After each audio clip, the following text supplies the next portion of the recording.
last week I did an interview, or it was the week before, with Tulipar Ritchie, an adult male who transitioned and had the full surgery. An adult male who had what they would call sex change surgery, what Ritchie referred to as butchery. A man who was biologic, by his own admission, by his own account, and by medical standards, suffering from certain mental issues, confused, depressive, and was talked into, even worse, maybe manipulated into believing that he had to undergo this radical surgery of removing his penis and creating what is called a neo-vagina, because it's not a vagina because they weren't born with a vagina because they're not biological females. So it's a neo-vagina, sort of like a replica. Perhaps the most radical surgery you can imagine. And in the interview, Ritchie explained it in graphic detail. The surgery, the realization that, holy cows, he had made a serious mistake, how he feels that, he was in a state of mental illness in a non-judgmental way, and was purely exploited by a system that wanted to, push him into this direction. People out there are saying Ritchie was an adult, should have known better, F around, find out, you get what you ask for, yada, yada. Not understanding that even adult, mature individuals can suffer from mental illness that makes them able to be exploited, or that they need protection from their own mental illness and not catering to their mental illness, which would allow them to do damage to themselves as a result of their mental illness.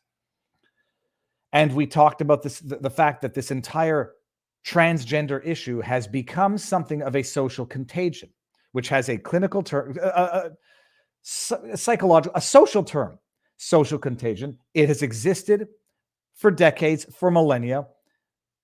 There are psychological contagions, trends, fads. They come, they go, they resurface. This is proving to be one of those social contagions. And what promotes and what pushes along these social contagions? Influencers, social media push these social contagions on steroids. And one person who is at the helm of this influencer promotion of the social contagion that has become transgenderism. What is a woman? Nobody can explain it. Dylan Mulvaney is one of a few. And Dylan Mulvaney was at the Grammys, and that's where we're going to start now. But before we do that, I'm not your buddy guy. $1 Rumbleran says, we need to make asylums great again. Biggest mistake in Reagan admin was closing them down.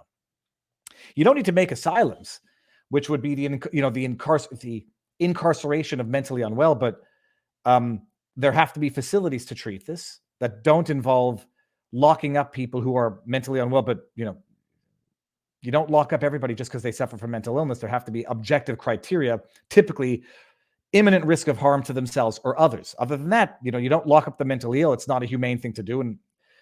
But point understood. Bear Lamb says, I'm here, Mr. Smug. LOL. Smug with Constantine. Like, it's so funny. I heard that I got my ass handed to me with Constantine, and it was never a debate. I'm not the authority to debate the Russia-Ukraine conflict. It was a discussion. And I think people have had a fun time breaking it down. And I've gotten smug and condescending. I got my ass handed to me. I was great and courteous while being talked over to. I made great points. It was great to have a discussion between people who disagreed. All angles of that debate, which typically means it went down properly. Okay. My chest still hurts from the madness of okay. Now let me just get this. Let's do this here. This is it. No, that's not the right one. Sorry, hold on. My stop screen. That one, we'll get to that one. That's a lighthearted transition topic.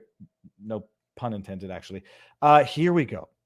Let's get to the video first. Let me just get that so nobody sees. Don't read Lauren Chen's take, which I think is perhaps the most poignant, the most astute. This is the tweet that got me down the rabbit hole that actually got me to watch Matt Walsh's What Is a Woman? Fantastic documentary. We'll get to that in a second. Here. Sorry. First of all, E! News, because we have to read the tweet. E! News says, "Isn't she lovely?" Eyes emoji, whatever that is. Dylan Mulvaney made her red carpet debut at the Grammys. For those of you who don't know who Dylan Mulvaney is, Dylan Mulvaney started off as a comedian, a gay man, and by all accounts, I mean, one of my underlying takeaways from this entire movement is that it's fundamentally misogynistic and fundamentally homophobic, in that it takes what would otherwise be a gay man and says something's wrong with you. You're actually a woman in a man's body. You need to transition. You need to be a trans because you're not actually just a gay man. You're something else. And Tulip R. Richie had a tweet which was quite funny as well, where Tulip R. It was in relation to a term called trans lesbians, and Richie, with his life experience, tweeted out, "There's a word for two men in a sexual relationship, and trans lesbian ain't it." This is E! News saying, "Isn't she lovely? Dylan Mulvaney made her red carpet debut at the Grammys." It's so forced. It's so forced. It's almost like it's intended to be patronizing, but I guess it's not supposed to be patronizing. This is Dylan Mulvaney, and if you go to Dylan Mulvaney's Instagram account, you'll see Dylan Mulvaney wearing a bikini where you can clearly see his penis. He made a video talking about how you have to normalize the bulge in the context of trans rights, which brings us, full circle to Matt Walsh's What Is a Woman? Well, apparently a woman can have a penis. And setting aside medical anomalies where the biology is a woman, but the woman happens to have also male genitalia, because it does happen. Those are scientific medical anomalies that are not exceptions to a rule, just subject to another rule, not the capricious self-identification, which is now being used to deny basic biology. Look at the video.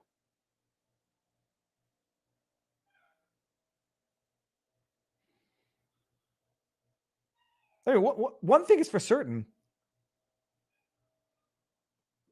Dylan Mulvaney looks like a porcelain doll, a woman. But does anyone watching this, does it not look like Dylan's making sort of like a off with your head type motion with his hand?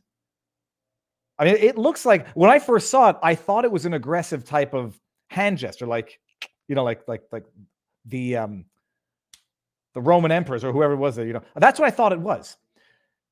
Lauren Chen, who's a woman, says, "Like a serial killer wearing his victim's face, appropriately fitting with the satanic theme of the night."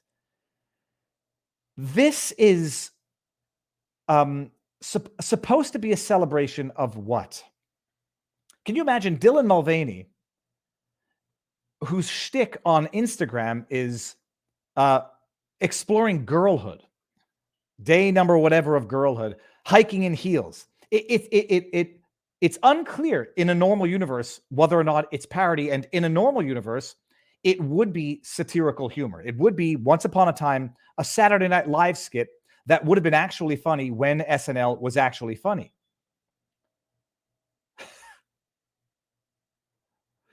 And very interesting, some of the tweets. Dylan Mulvaney, they're referring to Dylan as she, unironically, because Dylan Mulvaney, who has his man parts intact, says he identifies as a woman. Therefore, we must defy all knowledge of biology and refer to Dylan Mulvaney as a woman with a penis. And that makes sense. And if you've watched Matt Walsh's What Is a Woman, and you get asking the question of people on the street, which I found very surprising, although it's an edited movie, so they can pick and choose which interviews went the way they wanted for the storyline. Interviewing academics who cannot answer the question, and it's so fascinating that people simply refuse to answer the question, because it would illustrate one of two things: the absurdity of the idea that they know what a woman is, and therefore the idea of feeling like one would necessarily imply that they are not one, and therefore, have another thing going on in their heads, what was typically referred to as gender dysmorphia or gender dysphoria, I always forget which has been in the DSM-5 for the last 3 decades. Or they say it means nothing. Being a woman means nothing. It's whatever you identify as. Has nothing to do with biology, has nothing to do with body parts. It has nothing to do with reproductive capacity, because some women who are actually biological women can't reproduce. And so it means nothing, in which case you are denying the existence of a woman. And in which case, what do you identify as if you have no definition for that for which you identify? And these academics, the arrogant pomposity of these academics to engage in discussion. I forget who the politician was who ends the debate, ends the interview, as did one of the academics. It illustrates the madness.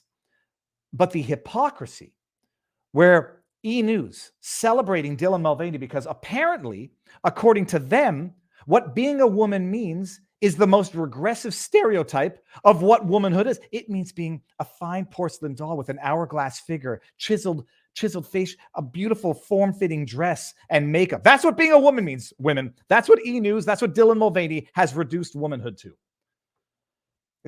The idea that, in addition to refusing to define it because they know what it is, but they don't want to say it, they reduce it to the most regressive, not progressive stereotypes of what being a woman is. Eyeliner, long eyelashes, red lipstick, an hour, and being borderline anorexic. I don't judge people for their physique, but hey, idiots, a $33 Rumble rant says, I still think it is possible that Mulvaney is trolling everyone. It's a long-form troll like that giant-boobed teacher guy out of what is it, Trafalgar High School out of Ontario. I think it's very possible as well. Like an Andy Kaufman, let's see how long this bit can go on for. Let's see how far I can go with this madness. But I don't think so. I think Dylan's in it. Dylan is playing the role. And Dylan, in a world where people are defined by their victimhood, he is riding high on that wave. He's been riding the crest of that wave for a long time. Who gets to meet the president? A biological male with a penis is getting to meet with the president to discuss girlhood and womanhood. What more of an insult can one possibly what is the word? What do you do with an insult? Launch on what it means to be a woman. It doesn't mean anything, women. Your existence is denied, but what it means is being dolled up and wearing heels while hiking. Pamela R. Walker, a $1 Rumble rant. Whoever is calling Viva smug is an idiot or a troll. Don't give them the time of day, Viva. Ignoring dopes is good for your health. I actually brought it up because I thought it was a legitimate point when I first read the first line. And I am trying to ignore trolls, but I've been listening to a lot of Joe Rogan, and he said, at some point you have to, for your own sanity, you have to stop reading comments. I don't want to get there. But yeah, it drives me nuts. But then does it drive me nuts because I sense an element of truth to it? Or does it just drive me nuts because people say stupid things because they can, because it's the internet? Now, but hold on. Getting back to it's the greatest insult to women. You don't exist. You have no historical, biological defining features. It's about what you look like. It's about making a neo-vagina where a penis used to be. And now you are a woman. One of the most insightful things that I had never thought of was Richie talking about that procedure. He says, okay, good.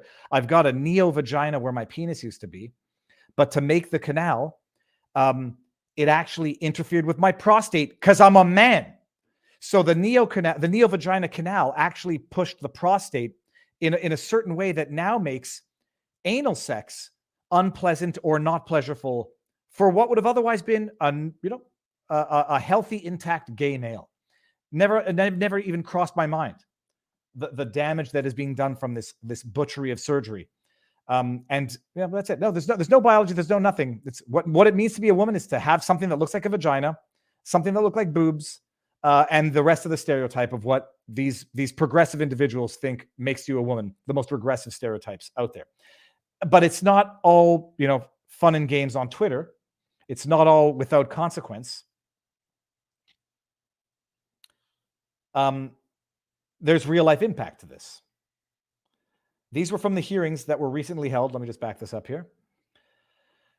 These were from recent hearings. When were they? Yeah, January 30th. Riley Gaines testifies before the House Subcommittee on January 30th, 2023. Listen to this. And anybody sitting out there saying, oh, it's none of your business. What do you care? I swear to you, I am so tolerant. I don't care. I don't care what someone's preferred pronouns are. I don't care how they identify, except to understand them as a human.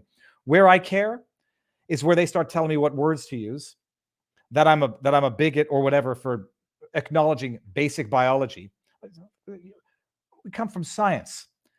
It's like it's basic biology. You want to philosophize as to what it means to be a man versus a woman based on archaic gender stereotypes, and one culture, prefers thin, slender, thin hourglass figures. Other cultures prefer bigger women because they might be, more easily, able to. Okay, you want to talk about gender stereotypes across cultures, across history? That's fine. You want to tell me that I have to call Dylan Mulvaney her? Isn't she lovely? When Dylan Mulvaney has a penis, well, then we have a problem. We also have a problem when things like this occur. In addition to being forced to give up our awards, our titles, and our opportunities, the NCAA forced female swimmers to share a locker room with Thomas, a 6'4", 22-year-old male who was fully intact with male genitalia. Let me be clear. We were not forewarned. We were not asked for our consent, and we did not give our consent. If nothing else, I hope you can truly see how this is a violation of our privacy and how some of us have felt uncomfortable, awkward, embarrassed, and even traumatized by this experience. I know, but she's the bigot. She's the intolerant one for not feeling comfortable sharing a locker room with someone with a full-grown penis. Like, first of all, in Europe, they had co-ed saunas. In Europe, nudity is a different thing, whether or not that's because Americans are Puritans. I forgot to take a picture. I was at the bank this morning. It had a bathroom, a single stall bathroom. I'm going to have to go back to take a picture of it. Single stall bathroom, just one toilet, one door, one thing, and a lock. And the sign outside said gender neutral bathroom. Make that make sense. A single stall bathroom is, I guess you could have two single stall bathrooms and have one for males and one for females. My solution to all of this, single stalls. One person at a time. You don't need to worry about who they are or how they identify. But I'm at a bank, like a big bank, and they've taken the time out of their day and out of their budget to put a sign on a one stall bathroom, gender neutral bathroom. It's not about science. It's about virtue signaling. But this woman who feels uncomfortable being in the presence of a man with a penis, 6'4". I didn't know Leah Thomas was 6'4". She's going to be written off as the bigot. Make that make sense. Hey, women, you also don't have the right to privacy anymore. Hey, women, you don't have the right to not be in the presence of a naked man if they say they're a woman, because trans women, men with penises can be women, and you have to shut up and get naked in front of them. I know I don't speak for everyone. It's impossible to speak for everyone, but I can attest to the tears that were shed on that pool deck by these poor 9th and 17th place finishers who missed out on being named an All-American by one place. And I can attest to the extreme discomfort in the locker room when you turn around and there is a male watching you undress while exposing himself. I can attest to the anger and frustration from these girls who had worked so hard and sacrificed so much to get to this point.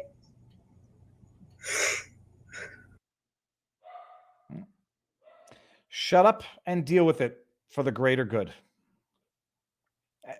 And imagine we live in a world where there are people who unironically refer to that young woman as the intolerant, transphobic bigot. MNL Hayes, $1 Rumbrand says, first, the culture confuses you with gender fluidity. Then you are mutilated or take home runs. No fluidity there, only mental and physical torture. And they lie to you at the same time. It's like putting a pause on puberty. Do you remember when we saw those videos? Just put a little pause on puberty. You'll come back to it when you're ready, because that's how nature works. Your bones will grow when you say you're done putting a pause on puberty. And we know it doesn't happen. And these medical professionals come out and tell you it's without consequence. You just take your foot off the brake of puberty and it'll accelerate again like that.